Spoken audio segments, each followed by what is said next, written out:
Ok. Entonces, hoy vamos a ver números de caras en arreglos. Y esto se va a parecer mucho a politopos. Cuando vimos politopos, vimos que el politopo cíclico era el que más caras tenía, ¿no? Y un arreglo es de líneas es pues simplemente tomas las líneas, ¿no? Y en el plano, y entonces las caras pues son las regiones conexas, también tienes aristas, tienes vértices, y eso se generaliza RD. ¿Sale? Porque en RD tú tienes hiperplanos y entonces puedes pensar, por ejemplo, en planos en R3 y cuántos caras o cuántas celdas se llaman que generan en R3. Hay una relación estrecha entre polítopos y arreglos porque de alguna manera hay ciertos polítopos sonotopos que corresponden a arreglos de hiperplanos. Igual que pasó que cuando bajamos la triangulación de Delaunay teníamos el diagrama de Voronoi, hay también una relación parecida entre arreglos de línea de hiperplanos y politopos. Pero bueno, eso es por encima. Entonces, ¿qué arreglo de hiperplanos? Tenemos un conjunto de hiperplanos en RD y orientamos cada hiperplano, ¿vale? O sea, cada hiperplano está orientado, entonces divide al espacio en dos, una parte negativa, una parte positiva y una parte donde estás en el hiperplano, ¿no? Entonces eso nos permite que a cada cara del arreglo le podamos asignar un vector de signos. Entonces, más, si es ordenamos los hiperplanos, y entonces le ponemos un más si está en la parte positiva, un menos si está en la parte negativa, y un cero si está sobre el hiperplano. ¿Ok? Este es un ejemplito. Entonces aquí tengo estos hiperplanos, ¿no? Por ejemplo, esta cara, pues está por debajo del hiperplano H1, ¿sale? Está arriba de H2, está abajo de H3, el que está acá, está arriba de H4, su vector es menos más menos. Este vértice, pues está sobre H1, entonces tiene 0, está arriba de H2, entonces tiene un más, y está en H3 y H4.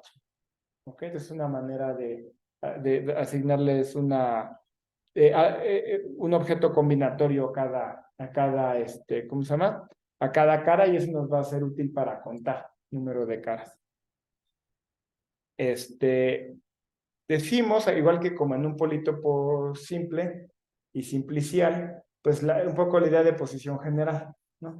Entonces, en un arreglo de hiperplanos, es simple si la intersección de cualesquiera k de ellos es d menos k dimensional.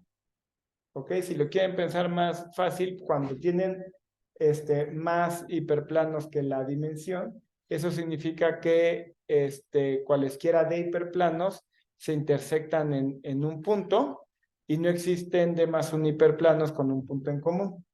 ¿Sale? Entonces, por ejemplo, en R2, eso significa que cualesquiera dos líneas se intersectan en un punto y no hay tres líneas que pasen por un mismo punto.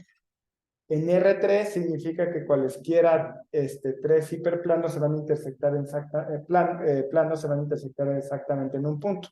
Ustedes lo piensan un poco geométricamente, si tienen tres planos en R3, cualesquiera dos se van a intersectar en una línea, lo que estoy pidiendo, ¿no? Y el tercero va a intersectar esa línea en un punto.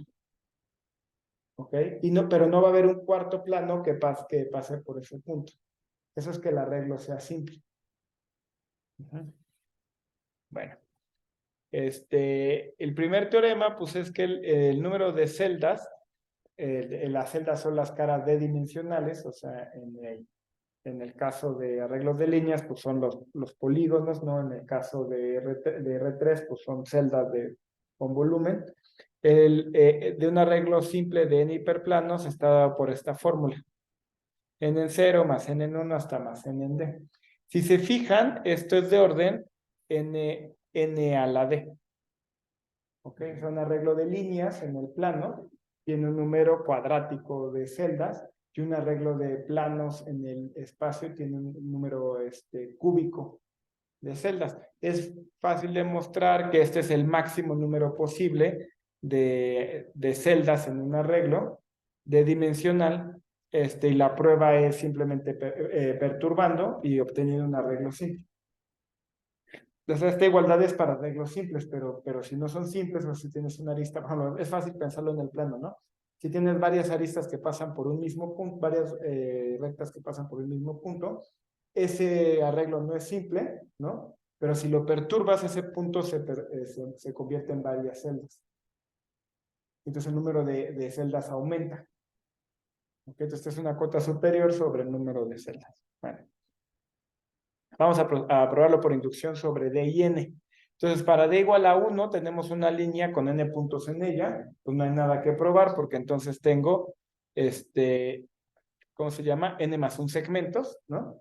Y estos N más 1, pues corresponde precisamente a N0, que es 1, y N en 1, que es N. Entonces se cumple. Estamos viendo arreglos de hiperplanos. Y entonces simplemente tienes hiperplanos, líneas en R2, planos en R3 o hiperplanos en RD. Y es simple si cualesquiera de ellos se intersectan. O sea, si por ejemplo en el plano cualesquiera dos de ellos se intersectan en un punto, en R3 si cualesquiera de tres de ellos se intersectan en un punto, y no hay de más uno de ellos que pasen por un mismo punto. Y tenemos que el número de celdas de dimensión D, o sea, por ejemplo, en el plano, los polígonos, en el espacio, las cosas con volumen, está por esta fórmula. Y la prueba va a ser por inducción entre D y N. Para D igual a 1 tienes una línea y tienes puntos sobre una línea. Y entonces ahí tienes N más un segmentos. Estos serían las celdas que me interesan, ¿no? Y esto en efecto es N en 0 más N en 1. Y ahora vamos a suponer, bueno, la fórmula, de hecho, observen que también se vale para D mayor a 0, para cualquier D mayor a 0, y N igual a 0. Porque como no tengo hiperplanos, tengo una celda que es todo el espacio.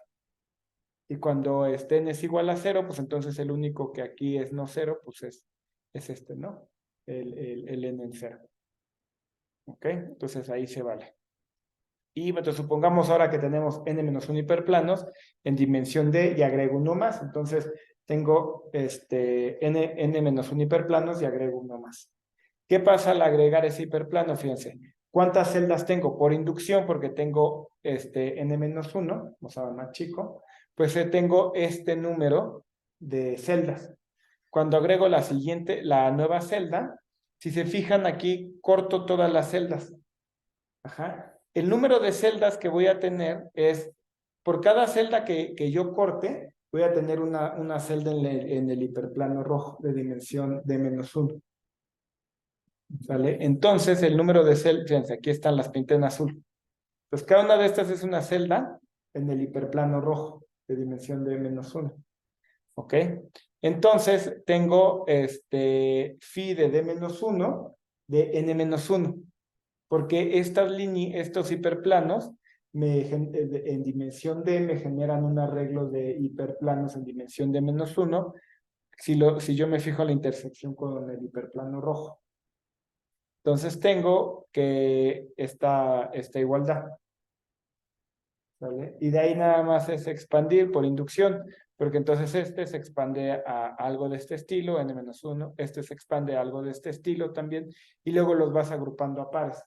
¿No? Pero n-1, 1 y 0, pues ya sabemos que este es n en 1, ¿no? Y así hasta n en d. Y n-1 en 0, pues es n en 0. Entonces es fácil.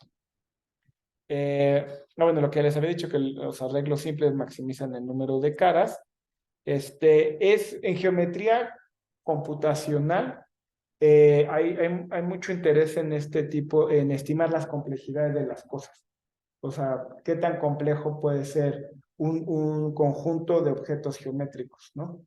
Y tiene importancia en geometría computacional porque a veces los algoritmos dependen en su tiempo de ejecución de esa complejidad. O sea, por ejemplo, si tú quieres calcular la cerradura convexa de un conjunto de puntos, pues una cota inferior pues es la descripción, o sea, te la voy a describir y si esa cosa tiene n a la d medios complejidad, pues no lo puedo hacer en menos de n a la d medios, ¿no? Pero en otras instancias, por ejemplo, yo puedo estar interesado, ahorita estamos hablando de qué tan complejo es un arreglo de rectas, pero puede ser que esté interesado en un arreglo de segmentos. puede ser que esté interesado en un arreglo de círculos, puede ser que esté interesado en un arreglo de esferas, de elipses, etcétera, etcétera, etcétera. Entonces, un ejemplo es este, un arreglo de segmentos. Ahí hay que redefinir las cosas, pero se hace de manera análoga a lo que significan las caras. Aquí, por ejemplo, ya tengo que las caras ya no son simples, o sea, ya no son contraíbles en un punto. Esto tiene un hoyo, ¿no? Pero también puedo hablar de la complejidad. Un problema interesantísimo y que, bueno, o sea, difícil y que al final salió, fue estimar la complejidad de la celda, de una celda de segmentos en R2. Es bastante contraintuitivo, pero cuando usas segmentos puede tener una complejidad superlineal. Es muy extraño, pero ya si da tiempo en su momento lo veremos. O sea, lo que trato, lo que hay que tener en cuenta es que no son problemas fáciles, o sea, no es como la versión bebé de las rectas, pues es más complejo hablar de segmentos que hablar de rectas. Es que las rectas en algún sitio son más fáciles porque pues cortan todo. Bueno, podemos hacerlo en un caso muy, muy general, en superficies algebraicas, ¿no? Solo imagínense que yo tengo polinomios en D variables, ¿no? Por ejemplo, las rectas son polinomios en dos variables, ¿no? Pero podría pensar en círculos, que también son polinomios en dos variables. Podría pensar en esferas, que son polinomios en tres variables, con coeficientes reales, y me fijo en los conjuntos de ceros. Los conjuntos de ceros precisamente pues, aquellos puntos de RD que hacen que eso sea cero. Como en un círculo, pues esos son los puntos que están, o sea, el x al cuadrado más y al cuadrado igual a r al cuadrado, pues los ceros es precisamente el círculo, ¿no? Lo mismo, por ejemplo, si tomo esferas. Y ahora yo tengo ese conjunto de ceros. Y quiero estimar la complejidad de ese arreglo de ceros, de los ZIs. ¿Sale?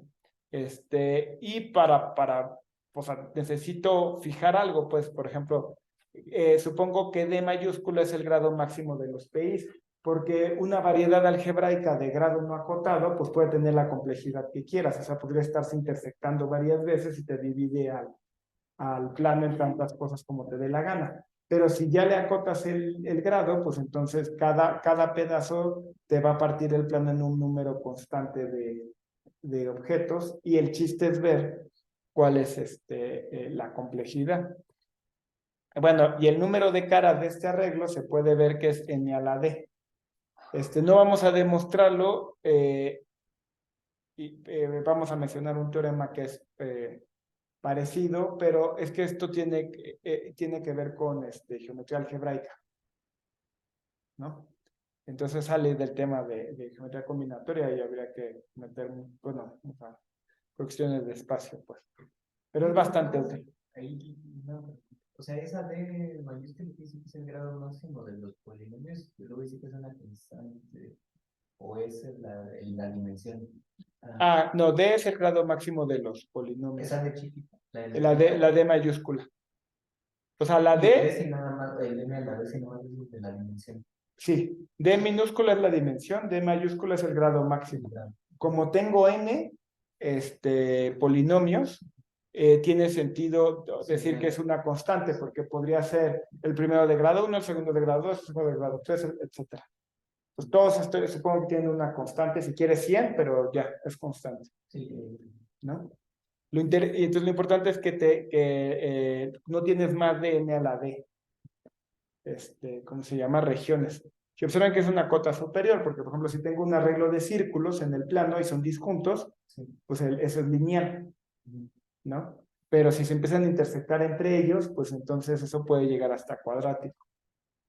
Bueno, de hecho, si lo piensan, un arreglo de rectas, si pueden hacerlo casi con círculos, porque pueden pensar que la recta es un círculo enorme, ¿no? Entonces, sí se puede alcanzar, pero lo importante aquí es que es n al cuadrado, por ejemplo, en el plano. Pero tú, por ejemplo, si tuviéramos cosas de grado 3, va a ser n al cuadrado. ¿Ok? Entonces, mantener esto, tenerlo en mente es útil, y porque en geometría combinatoria aparecen diferentes instancias un tanto no obvias. De hecho, ahorita vamos a ver una de ellas. Y bueno, y otra manera de regresar a lo de patrones de signos es que, ya hablando de polinomios, un vector de -1, 0 y 1 de n entradas es un patrón de signos para estos polinomios si existe un x en RD tal que el signo de PIX es igual a sigma i para todo i. O sea, si yo me pongo en un punto de RD y para cada polinomio me fijo, o sea, lo evalúo en ese polinomio, si el signo es negativo, pues entonces pongo un negativo. Si es positivo, pues entonces pongo un positivo, y si es cero, le pongo cero. Y eso para cada uno de mis polinomios. Entonces, un teorema de Milnor-Tom te acota qué tan grande pueden ser estos patrones de signos. Entonces, si tú tienes n polinomios reales de d variables de grado lo más d, el número de caras en el arreglo de sus conjuntos de ceros, Z1, Z2, y en consecuencia el número de patrones de signos, P1, de los P1 hasta Pn, a lo más esta expresión. Que aquí lo relevante, bueno, o sea, está calculado, o sea, con una expresión bastante explícita, pero esto lo podemos pensar que es de orden, básicamente, d por n, a la d entre d. O sea, no solo tenemos el n a la d, sino las constantes. ¿Sale? Y ahorita vamos a usar eso. Y bueno, saliéndonos de variedades algebraicas, hay otros arreglos, objetos geométricos, que son de interés, que no necesariamente son variables algebraicas, variedades algebraicas. Uno de ellos, que se usa mucho en problemas, por ejemplo, de número de cruce, y de que ya hemos hablado de esto y de tipos de orden, son arreglos de pseudolíneas. Ajá. Entonces, un arreglo de pseudolíneas es un conjunto de curvas en el plano, son X monótonas o monótonas en el eje de las X, solo cualquier línea vertical las corta exactamente en un punto, se extienden en ambas direcciones, son no acotadas en ambas direcciones, y todo par de estas curvas se cruzan en exactamente un punto. ¿Ok? Entonces, bueno, y que además no permito que pasen tres por un mismo punto, y no hay pseudolíneas paralelas. ¿No?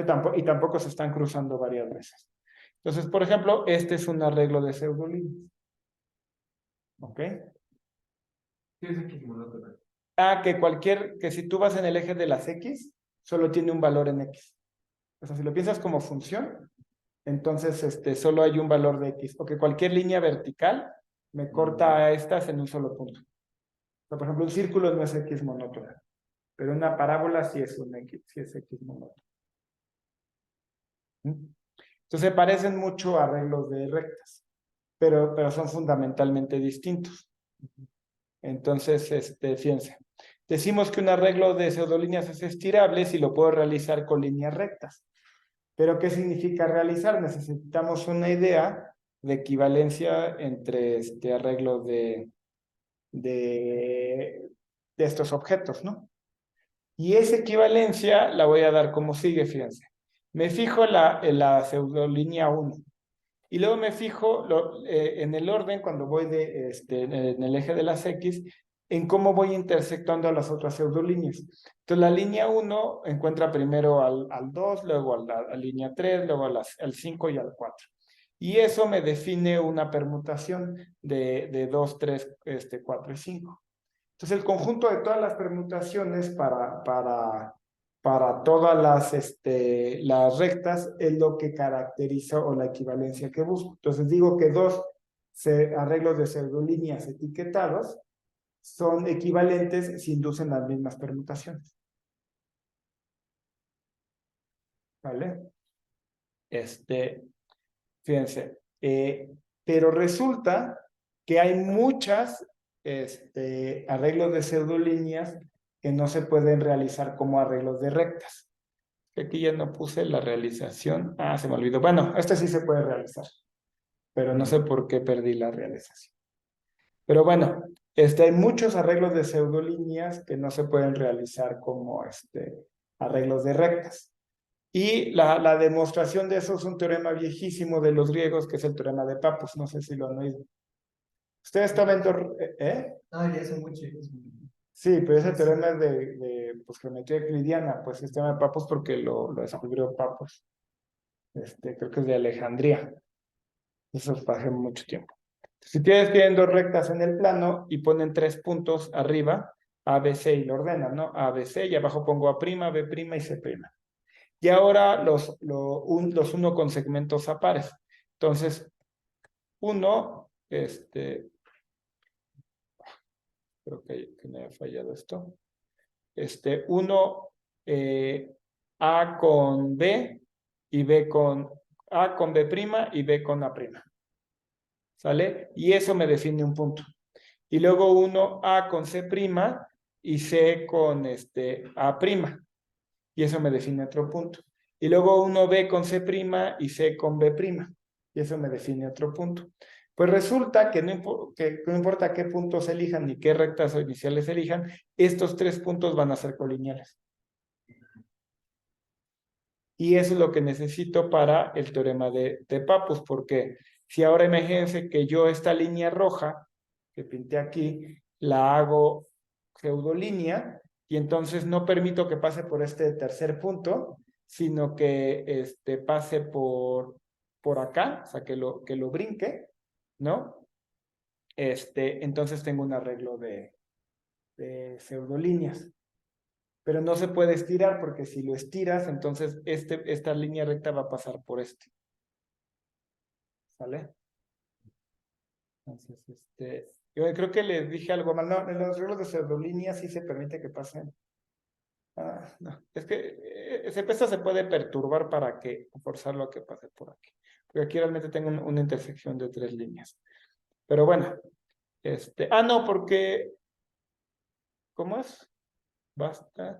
Sí, sí, necesito estas para hacer las que pasen por esta línea. Pero bueno, esta es la idea detrás. Este arreglo no es rectificable, ¿no? Y eso te da pie a muchos a demostrar que existen muchos no rectificables. Bueno, perdón, ese es un ejemplo de uno, pero de hecho vamos a demostrar que hay muchísimos.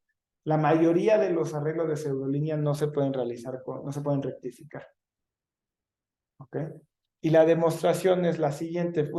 Fíjense, consideren este arreglo de pseudolíneas, ¿no? Es un arreglo, ahí lo pueden ver, es un arreglo de pseudolíneas. Entonces, yo pongo n tercios, los Gs, pseudolíneas que van hacia abajo.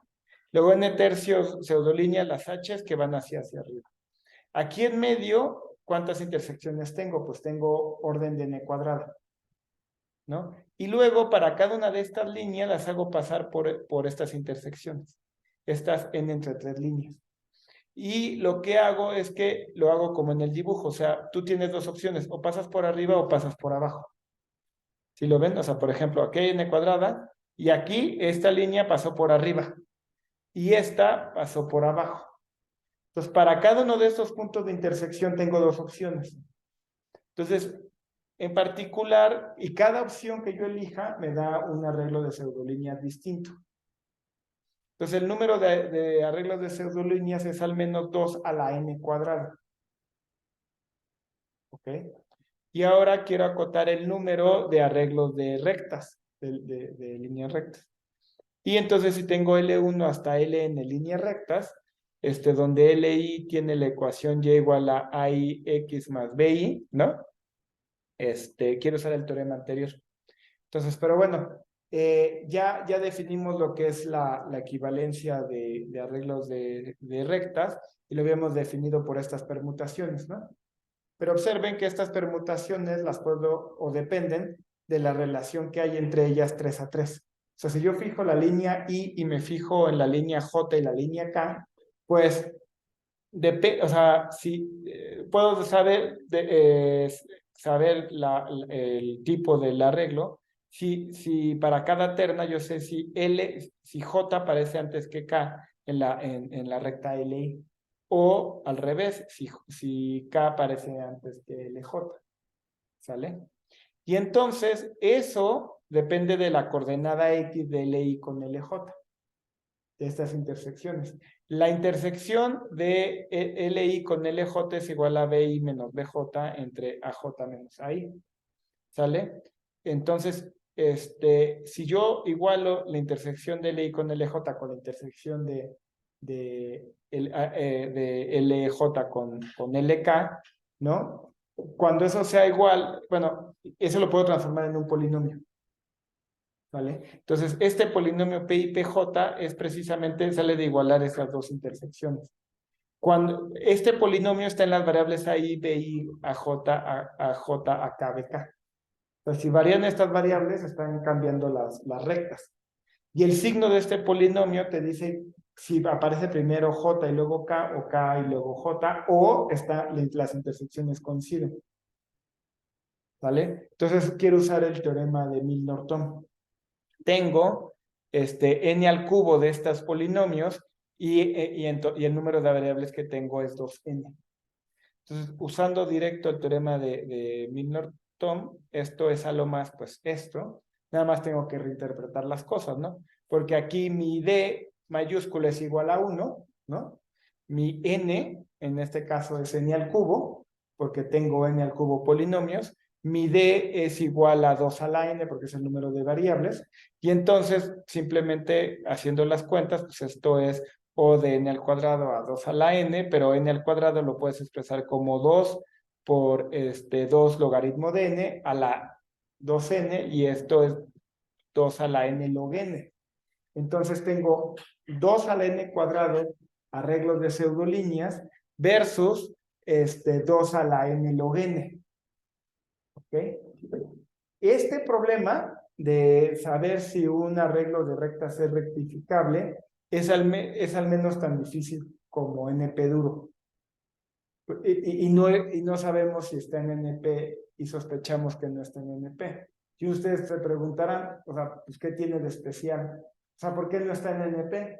O sea, ¿cuál sería la demostración de que está en NP? Ah, pues que tengo un certificado de pertenencia, ¿no? Te digo, a ver, este es un arreglo pseudolíneas, está en NPA, pues te doy un certificado, que es un certificado de un arreglo de rectas, y que tú puedas verificar que tiene el mismo tipo que tu arreglo de pseudolíneas. Eso lo puede hacer en tipo polinomial, con el detalle, y por eso no lo puede hacer en tipo polinomial, que la descripción de ese arreglo de rectas puede ser exponencial en el número de bits.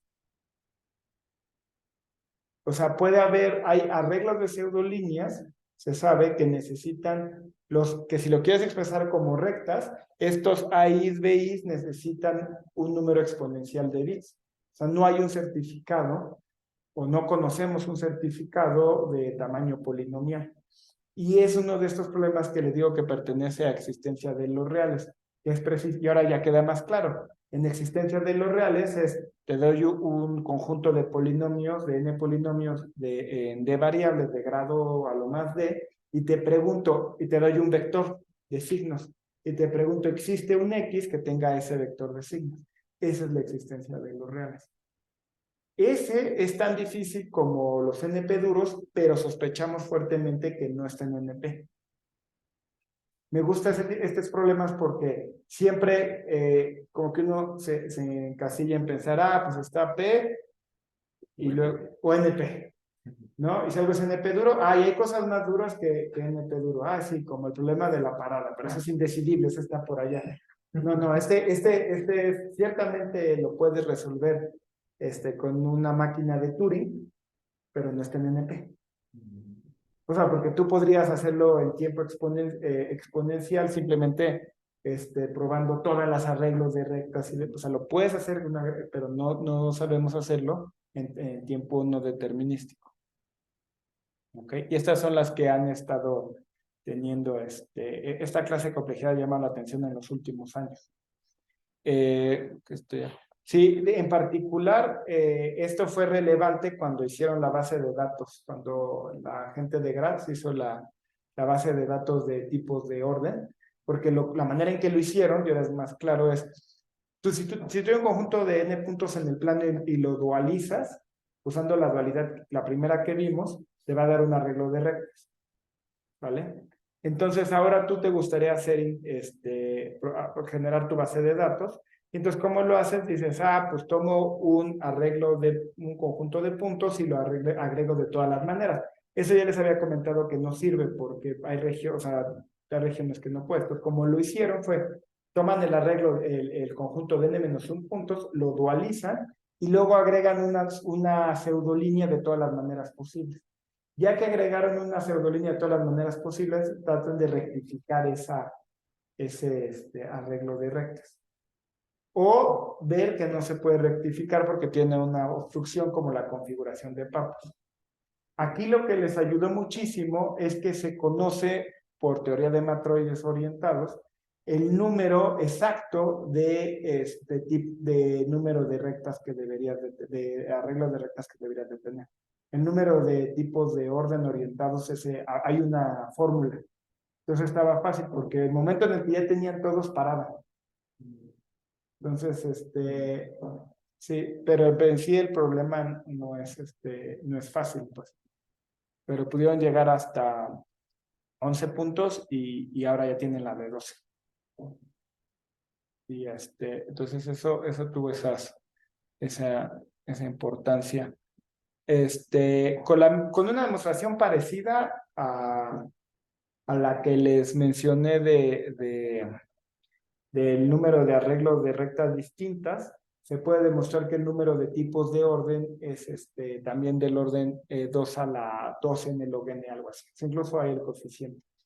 El número de tipos de orden de configuraciones de puntos es más o menos del orden 2 a la 2 en el log n. Y eso, si ustedes ahora lo piensan en tipos de orden, ¿cuántos tipos de orden combinatorios podría haber? O sea, para cada terna de puntos tú dices, pues es positivo y negativa. Pues eso es 2 a la n al cubo, ¿no? Entonces es muchísimo. El número de ternas es muchísimo. Entonces, básicamente la moraleja de todo esto es que todas las o sea, tipos de orden y un poco arreglo de pseudolíneas y también algo que se llama secuencias circulares, salieron de decir, bueno, la geometría es complicada, vamos a extraer un objeto combinatorio con la esperanza de que sea más fácil de trabajar con ese objeto combinatorio, ¿no? Porque entrada es finito, el número, o sea, estrictamente hablando del número de puntos, pues es infinito, que tú puedes tener n puntos. Pero bueno, le extraigo sus propiedades combinatorias, entonces ya tengo algo finito, ¿no? Y a lo mejor también pensaron, ¿qué tal si lo pruebo para en abstracto, pues nada más en el objeto combinatorio? Hago las mismas preguntas que hago para geometría, las hago para objetos geométricos, ¿no? Pero lo que te dicen estos resultados es cuidado, porque las cosas que son, un momento que te vas a los objetos combinatorios, tu universo crece muchísimo. Las cosas que son realizables son realmente muy, muy pocas, pues. Pues puede ser que sea bastante distinto. Y de hecho, al final hubo pocos ejemplos donde valió la pena probarlo en el caso combinatorio que en el caso, ¿cómo se llama? Geométrico. Ya les había hablado también aprovechando de pseudolíneas, del conjunto, del número de cruce, ¿no? Y el número de cruce rectilíneo. Y entonces está el número de cruce pseudolineal, que es ahora cada línea, cada arista del dibujo, lo puedes extender a un arreglo de pseudolíneas. Y de nuevo, es distinto, o sea, no todos los dibujos de la gráfica completa, por ejemplo, son pseudolineales. Y no todos los dibujos pseudolineales son rectilíneos. Y ahora ya sabemos que el número de cruce rectilíneo, el número de cruce normal es distinto al creo que sí, al rectilíneo, me parece que también está demostrado al pseudolineal. Conjeturamos, pero me parece que no está demostrado que el pseudolineal y el rectilíneo son distintos. Y también tenemos el récord del pseudolineal de la cota superior. Pero bueno, creo que ya voy a parar aquí porque no hay tiempo de grabar.